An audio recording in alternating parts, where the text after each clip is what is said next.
Hello everyone. तो कैसे हैं आप सब? आई होप आप सब अच्छे होंगे।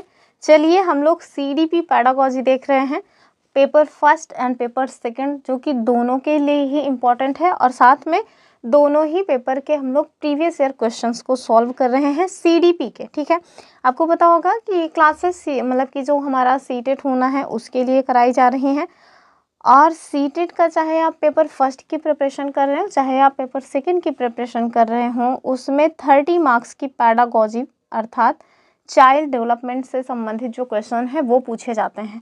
तो वही हम लोग जो है वो अपना डिस्कस कर रहे हैं प्रीवियस ईयर क्वेश्चंस को। चलिए हम लोग पहले 2018 का क्वेश्चन ही देख रहे हैं। 2018 का जो पेपर फर्स्ट का था वो हमने सॉल्व कर दिया है। आज हम लोग 2018 का जो पेपर 2 हुआ था उसमें चाइल्ड साइकोलॉजी या पैडागोजी से कौन से क्वेश्चंस पूछे गए हैं वो क्वेश्चंस हम आज सॉल्व करेंगे। 2 पार्ट में होगा। आज हम लोग 15 क्वेश्चंस देख लेंगे, कल वाली वीडियो में भी हम लोग 15 क्वेश्चंस देखेंगे। तो चलिए स्टार्ट करते हैं। हिंदी इंग्लिश का कोई इशू नहीं होने वाला है क्योंकि बाइलिंगुअल फॉर्मेट में ये क्लासेस आपके सामने रहती हैं। चलिए देखते हैं। पहला क्वेश्चन कह रहे हैं कि चाइल्ड डेवलपमेंट एंड पैडागोजी, बाल विकास और शिक्षा शास्त्र के ये क्वेश्चंस आपके सामने रखे हुए हैं।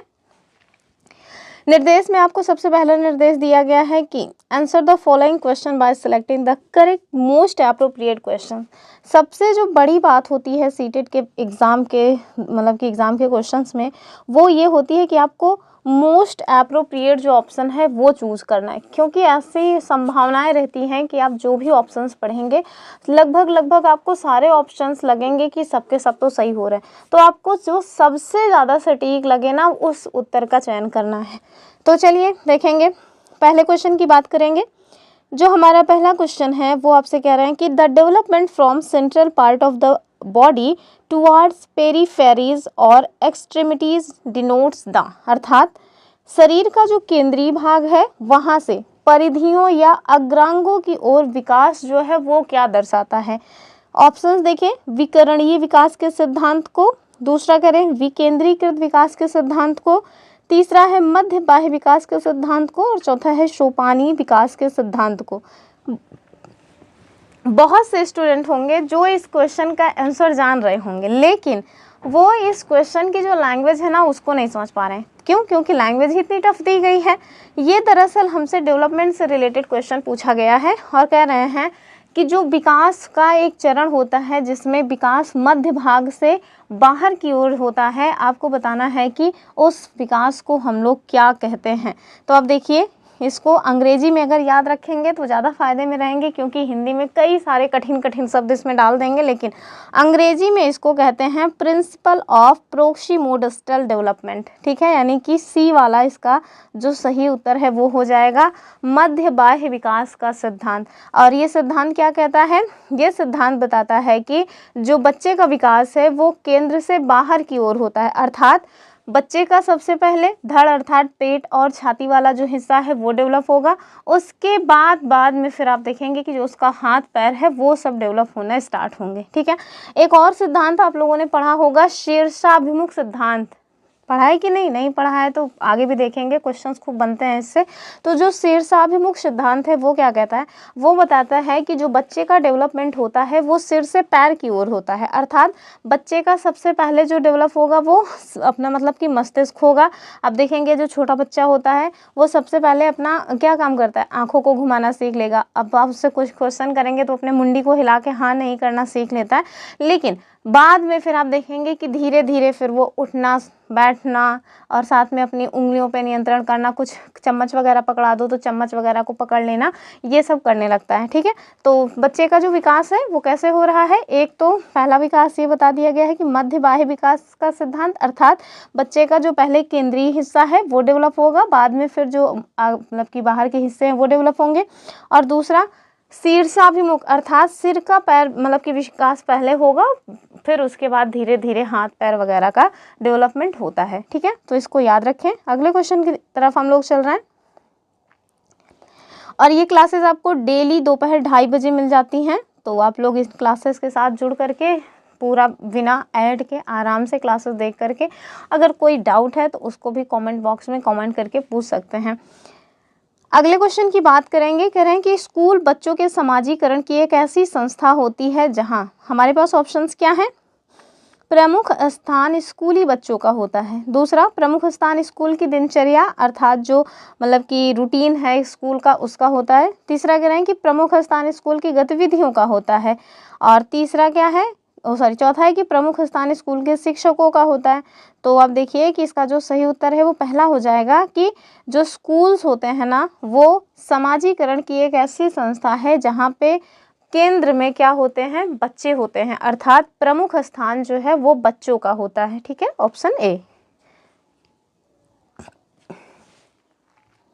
अगले क्वेश्चन को देखिए, कह रहे हैं कि जब आप एक शिक्षक समूह से जुड़ जाते हैं और अपने समूह के अन्य लोगों की तरह ही आप अपना मतलब पोशाक अर्थात होता है ड्रेस वगैरह धारण करने लगते हैं तो आप क्या प्रदर्शन कर रहे हैं। ऑप्शंस देखें, अंग्रेजी वाला भी देख लीजिए। If you join a teacher fraternity and choose the dress like most of the others in your group, you are exhibiting. Options देखें, ग्रुप आइडेंटिटी या फिर ओबेडेंस या फिर कॉम्प्लियंस या फिर कन्फर्मिटी। तो अकॉर्डिंग टू ऑप्शन आपको चूज करना है। अब देखें इसका जो सही उत्तर है वो हमारा हो जाएगा ऑप्शन 4 वाला, अर्थात समूह की अनुरूपता को आप प्रदर्शित कर रहे हैं, यानी कि जैसे हमारे ग्रुप के लोग जो है काम को कर रहे हैं उसी तरह की चीज़ें हम भी कर रहे हैं, अर्थात कन्फर्मिटी का आप जो है उदाहरण प्रस्तुत कर रहे हैं। ठीक है, तो इसका जो सही उत्तर है वो क्या हो जाएगा, ऑप्शन डी वाला, यानी कि ऑप्शन 4। अगले क्वेश्चन को देखिए, ये आपसे क्या कह रहे हैं, कह रहे हैं कि the concept of object permanence is attend during पियाजे स्टेज ऑफ डेवलपमेंट, यानी कि पियाजे का जो मतलब कि 4 चरण पियाजे के द्वारा दिया गया है उससे क्वेश्चन पूछ रहे हैं कि किसी वस्तु के स्थायित्व की अवधारणा पियाजे के विकास के किस चरण में होता है। तो आपने अगर नहीं पढ़ा है तो धीरे धीरे हम लोग पढ़ेंगे कि पियाजे के द्वारा जो है वो 4 चरण दिए गए हैं डेवलपमेंट के, और उन्हीं 4 चरणों में आपसे पूछ रहे हैं कि वो कौन सा चरण है जब बच्चा जो है ना किसी वस्तु के स्थायित्व की अवधारणा को जानने लगता है। ऑप्शंस देखें, संवेदीगामक, पूर्व परिचालन, मूर्त परिचालन या फिर औपचारिक परिचालन। तो ये चारों उनकी अवस्थाएं हैं। तो संवेदीगामक में तो बच्चा बहुत छोटा होता है, 0 से 2 साल के बच्चे जो है वो संवेदीगामक में आते हैं। तो इसमें जो है मूर्त जो बात है उसका स्थायित्व की बात नहीं आएगी, तो पहला तो नहीं होगा। फिर दूसरा है पूर्व परिचालन, तो पूर्व परिचालन की बात इसमें आएगी नहीं, पूर्व परिचालन की भी बात नहीं आएगी। क्यों? क्योंकि इस टाइम में जो बच्चा होता है ना वो 2 साल से 7 साल के मध्य होता है, तो ये वाली बात नहीं आती। लेकिन आप देखिए मूर्त संचालन जिसमें 7 साल से 11 साल के जो बच्चे होते हैं कंक्रीट ऑपरेशनल इसके थ्रू मतलब कि सम्मिलित होते हैं, तो इसका जो सही उत्तर है ना वो मूर्त परिचालन हो जाएगा। अर्थात जब बच्चा स्थायित्व की अवधारणा से परिचित हो जाता है तो वो किस ग्रुप में होता है, तो 7 साल से 11 साल के मध्य का जो बच्चा होता है वो मूर्त जो चीज़ें हैं उनको जानना और समझना स्टार्ट कर देता है। जबकि जो औपचारिक परिचालन है तो 11 साल के ऊपर के जो बच्चे हैं वो इसमें सम्मिलित होते हैं, और ये जो बच्चे होते हैं ये मूर्त अमूर्त हर तरह की चीज़ों के बारे में सोचना स्टार्ट कर देते हैं। तो सही विकल्प क्या हो जाएगा, ऑप्शन 3। ठीक है, सी वाला। अगला देखिए क्वेश्चन, कह रहे हैं कि व्यक्तिगत शिक्षा कार्यक्रम की योजना डैश डैश के संदर्भ में बनाई जाती है, यानी कि जो individualised education program is plan from the perspective of. Options देखें, पहला क्या है कि स्पेशल एजुकेशन प्रोग्राम, दूसरा है चाइल्ड कंसर्न्ड एजुकेशन प्रोग्राम, अगला है कि ओपन स्कूल एजुकेशन प्रोग्राम या फिर ई लर्निंग एजुकेशन प्रोग्राम। अर्थात हिंदी में देख लीजिए कि विशेष शिक्षा कार्यक्रम, बाल केंद्रित शिक्षा कार्यक्रम या मुक्त विद्यालयी शिक्षा कार्यक्रम या फिर ई अधिगम शिक्षा कार्यक्रम। तो अकॉर्डिंग टू ऑप्शन आपको चूज करना है। इसका जो सही उत्तर है वो क्या हो जाएगा, वो हो जाएगा हमारा ऑप्शन ए वाला, यानी कि स्पेशल एजुकेशन प्रोग्राम। तो ये जो आप व्यक्तिगत शिक्षा कार्यक्रम देख रहे हैं ना इसको क्या कहा जाता है, इसको शॉर्ट में बोलते हैं IEP, अर्थात इंडिविजुअल एजुकेशन प्रोग्राम या इंडिविजुअलाइज्ड एजुकेशनल प्रोग्राम, जो भी आप कहें IEP कहते हैं इसको।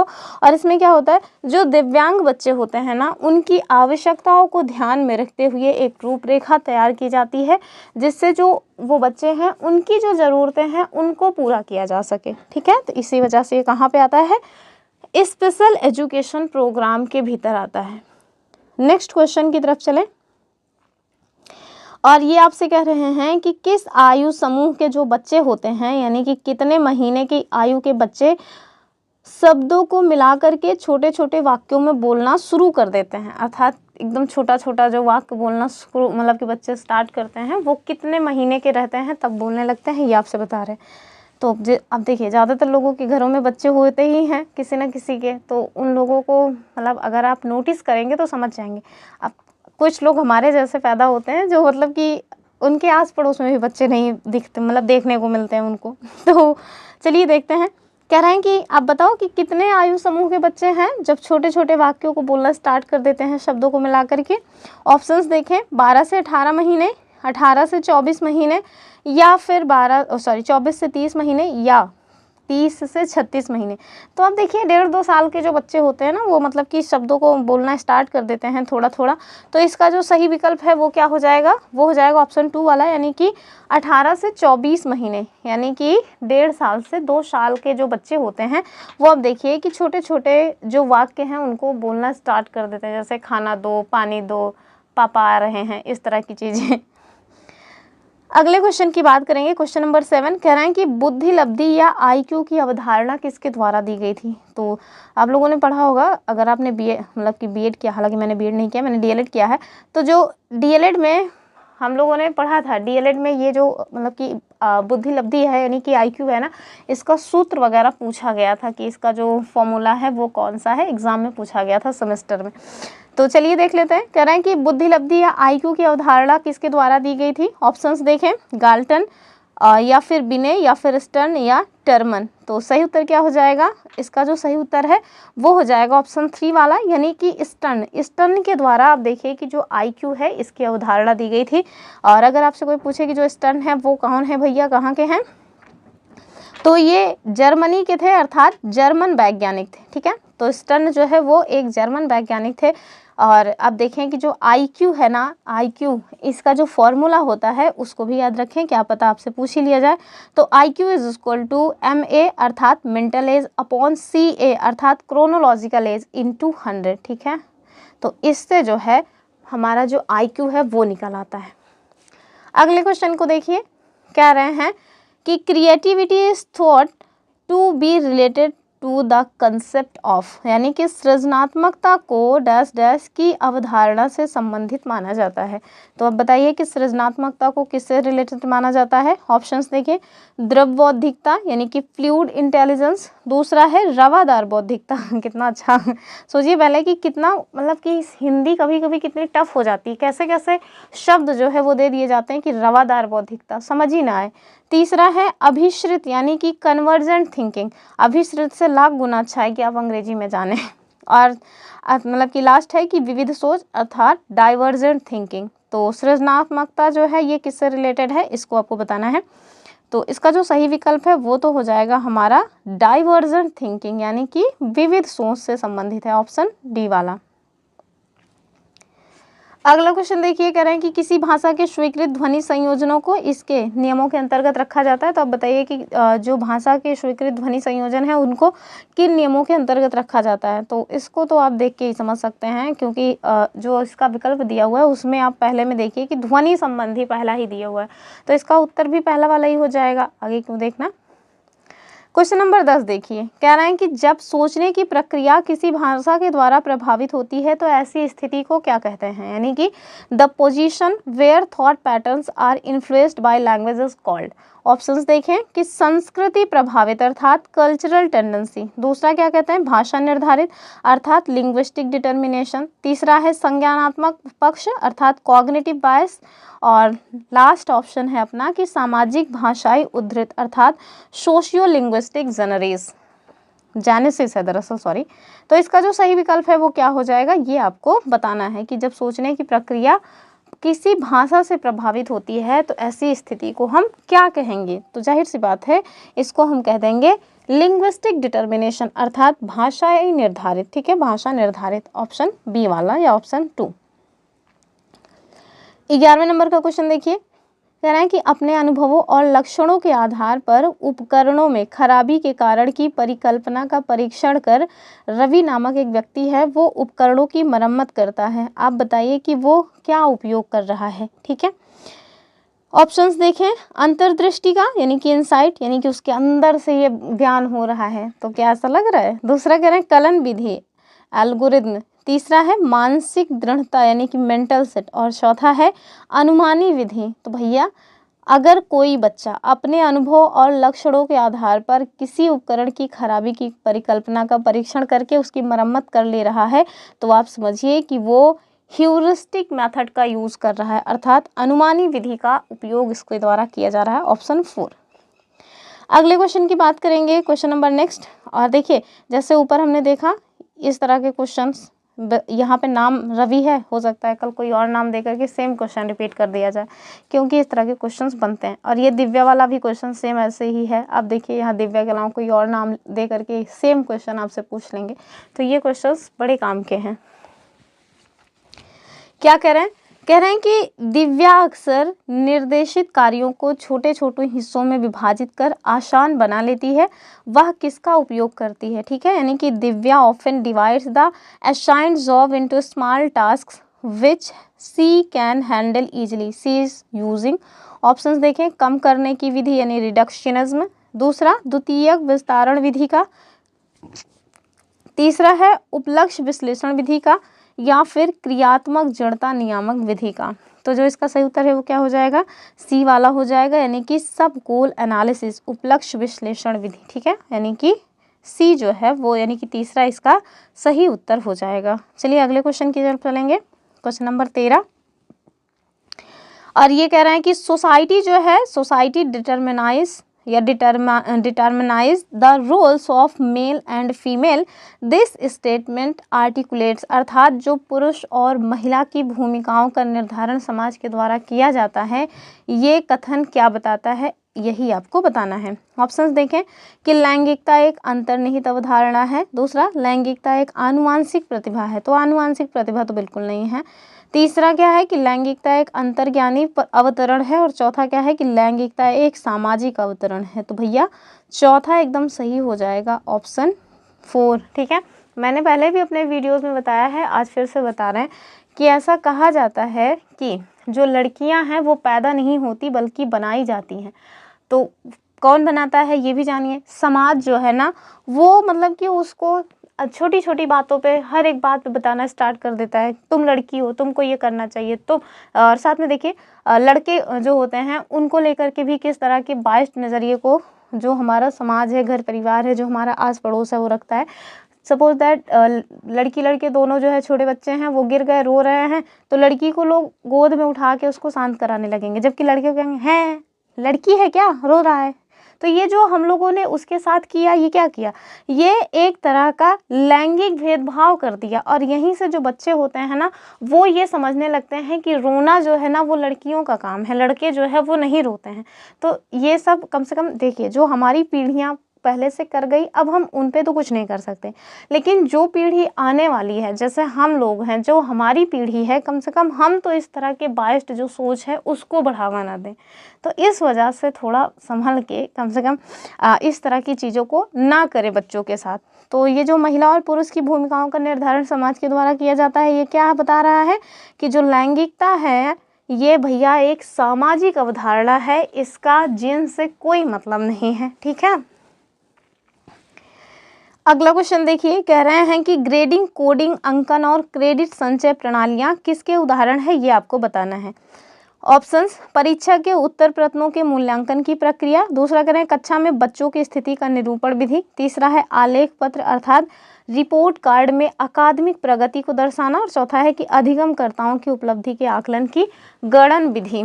तो वो जो चौथा मतलब कि क्वेश्चन नंबर 14 है उसका उत्तर क्या हो जाएगा, पहला विकल्प सही हो जाएगा। ठीक है, कि परीक्षा के उत्तर पत्रों के मूल्यांकन की प्रक्रिया जो है वो इसमें समाहित है। लास्ट क्वेश्चन देखेंगे आज के वीडियो का। और अगर आपने वीडियो को अभी तक लाइक नहीं किया है तो प्लीज़ वीडियो को लाइक ज़रूर करें और चैनल को सब्सक्राइब करके रखें। कंप्लीट आप देखेंगे कि अपने इस चैनल पे हम आपको जो SST पेपर 2 है ना उसकी प्रिपरेशन कराएंगे, जिसमें हमने हिस्ट्री ऑलरेडी करा लिया है, पॉलिटी ऑलरेडी करा लिया है, ज्योग्राफी अकेले बचा हुआ है, उसको भी हम सोच रहे हैं जब हमारा नोटिफिकेशन आ जाएगा तब स्टार्ट करेंगे, क्योंकि नोटिफिकेशन आ नहीं रहा है। बच्चे बहुत परेशान हैं कि पता नहीं एग्ज़ाम होगा कि नहीं होगा। हालांकि संभावना है कि जुलाई में ही एग्ज़ाम हो, लेकिन अगर ना भी हो तो कम से कम अगर पढ़े रहेंगे तो वो नुकसान नहीं करेगा आपको। तो फिलहाल के लिए आज का लास्ट क्वेश्चन देखिए, कह रहे हैं कि अधिगमकर्ताओं की उपलब्धि का आकलन शिक्षकों की सहायता करता है। तो किसमें सहायता करता है? ऑप्शन देखें, अधिगमकर्ताओं के प्रदर्शन का रिकॉर्ड रखने में, दूसरा शिक्षण अधिगम विधियों की प्रभावशीलता का मूल्यांकन करने में, तीसरा करें कि कक्षा में अधिगमकर्ताओं के क्षमता समूह को बनाने में, और लास्ट ऑप्शन है कि शिक्षण के लिए गतिविधियों की सूची तैयार करने में। तो 15वें नंबर का जो उत्तर है क्या हो जाएगा कि शिक्षण अधिगम विधियों की प्रभावशीलता का मूल्यांकन करने में इसका जो उपयोगी है, मतलब कि इसका उपयोग होता है। ठीक है, ऑप्शन 2 वाला सही हो जाएगा। ठीक है, तो हमने आज 15 क्वेश्चंस जो है डिस्कस कर लिए हैं। 15 क्वेश्चंस हम लोग कल डिस्कस करेंगे और उसके बाद फिर हम लोग 2019 में CDP में क्या क्वेश्चंस पूछे गए हैं वो देख लेंगे। ठीक है, तो लगातार क्लासेस को देखते रहिए। प्रीवियस ईयर क्वेश्चंस बहुत इंपॉर्टेंट है हमारे लिए। प्रीवियस ईयर क्वेश्चन से ही हम लोग अच्छे से अच्छा मार्क्स गेन कर सकते हैं। आपको बहुत मोटी मोटी किताबें पढ़ने की ज़रूरत नहीं है, बस जीन पियाजे का, वाइगोत्स्की का, ऐसे ही 2-4 लोगों के जो सिद्धांत हैं उनको पढ़ करके और ज़्यादा से ज़्यादा प्रीवियस ईयर क्वेश्चन सॉल्व करना है। तो चलिए, ये रही आज की अपनी वीडियो। आई होप आपको वीडियो में बताई गई चीज़ें समझ आई होंगी, आपने कुछ नया जाना होगा, और अगर सब कुछ ठीक है तो वीडियो को लाइक शेयर करना ना भूलें। चलिए फिर मिलते हैं अपनी अगली वीडियो में, तब तक के लिए जय हिंद।